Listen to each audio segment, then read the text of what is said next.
وہ بھاگے ہوئے بھگوڑے ہیں جو پی ٹی آئی کو چھوڑ کر بھاگ گئے، تو ان کو کوئی حق حاصل نہیں ہے، نہ کسی رہنما سے ملاقات کا، نہ پی ٹی آئی سے بات کرنے کا۔ وہ پی ٹی آئی کو چھوڑ کر پی ٹی آئی کے غدار ہیں۔ ملاقات کی سر شاہ محمود قریشی سے انہوں نے؟ مجھے معلوم نہیں ہے، میں نہیں سمجھتا کہ ملاقات کی ہو یا نہ کی ہو، اس کی کوئی کسی قسم کی اہمیت ہے۔ سر آپ پرانے سیاستدان ہیں، قانون دان بھی ہیں، آپ کوئی سمجھتے ہیں کہ کوئی رستہ ایسا نکل سکتا ہے کہ کسی طریقے سے کوئی معاملات سیٹل ہو جائیں؟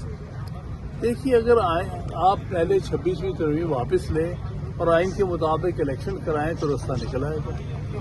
سر، خان صاحب کی بہن نے آ کے باہر کہا کہ آپ عدالتوں میں جا کے بیٹھ جائیں، لیکن اس دن سے لے کے آج تک ایسا کوئی واقعہ نہیں ہم نے دیکھا، تو سر آپ اس بارے میں کیا کہنا چاہیں گے؟ کیونکہ خان صاحب کی واضح ہدایت تھی کہ آپ عدالتوں پہ پریشر ڈالیں، عدالتوں سے امید رکھی جا سکتی، لیکن آپ کہتے ہیں عدالتوں کا وقار تباہ ہے، تو آپ کیا کہیں گے؟ دیکھیے، بہرحال بات تو خان صاحب کی درست ہے، کیونکہ ہم کوئی اور کسی قسم کی ڈیل نہیں کرنا چاہتے۔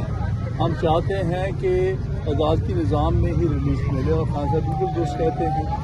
اب اگر عدالتیں بے بس ہو گئی ہیں تو اسی لیے تو ہم نے 26ویں ترمیم کو چیلنج کیا ہے، اور آپ نے دیکھا ہوگا میں نے بھی بحث کی ہے اور بھی اوپرا نے بحث کی۔ کیوں ہم کر رہے ہیں؟ کیونکہ ہم عدالتی نظام کو ایک دفعہ پھر واپس لانا چاہتے ہیں۔ سر مسئلہ یہ ہے نا، جو 26ویں آئینی ترمیم کے بینیفیشری تھے وہی یہ کیس سن رہے ہیں، تو آپ کیا امید رکھتے ہیں عدالت سے؟ ہم امید تو نہیں رکھتے، لیکن بہرحال کوشش جاری رہنی چاہیے۔ ان سے تو ہمیں کوئی امید نہیں، حامد خان صاحب لیکن جیسے فل کورٹ بٹھائیں گے تو شاید حالات مختلف ہیں۔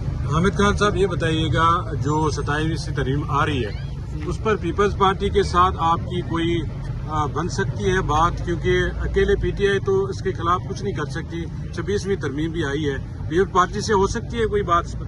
دیکھیے، اصول پہ تو ہمیشہ بات ہو سکتی ہے۔ 26ویں ترمیم سے پہلے ہم نے فضل الرحمان صاحب سے بھی بات کی تھی، کیونکہ ایک اصولی بات ہے، جو بھی 27ویں ترمیم کی مخالفت کرے گا ہم اس کے ساتھ ہیں، کیونکہ 27ویں ترمیم اور 26ویں ترمیم در حقیقت آئین کا قتل ہے۔ بہت بہت شکریہ۔